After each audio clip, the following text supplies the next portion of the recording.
ખેડાના ઠાસરાના રાણીયા ગામે સરકારી સહાયમાં કૌભાંડ સામે આવ્યું। 20 ખાતેદારોની ડુપ્લિકેટ સહીઓ દ્વારા 50,000 રૂપિયાની સહાય કરવામાં આવી હોવાનું સામે આવ્યું અને રાણીયા ગામના મરણ રજિસ્ટરમાં જે એક વ્યક્તિના બે અલગ અલગ મરણ દાખલા બહાર આવ્યા। વર્ષ 1988માં મરણ પામેલ મહિલાના દાખલાના આધારે 1983માં મરણ પામ્યું તેવું બનાવટી દસ્તાવેજ તૈયાર કરાયું। ગ્રામ પંચાયતમાં 20 જેટલા ખાતેદારોના ખોટા લાભ માટે કૌભાંડ જોડનાર કોણ છે તે અંગે નિષ્પક્ષ તપાસની માંગ કરતા ભોગ બનનાર પરિવારે યોગ્ય કાર્યવાહીની માંગ કરી છે।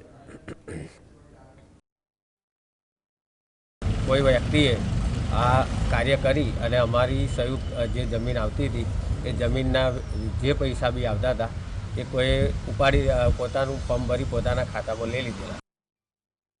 દહીબેનનો 88નો મરણનો દાખલો એમણે જે તે સમય નોંધાવ્યો, બરાબર છે।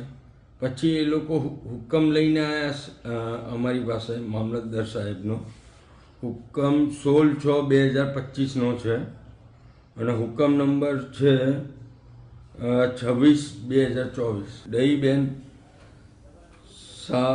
ભાઈ દેવાભાઈ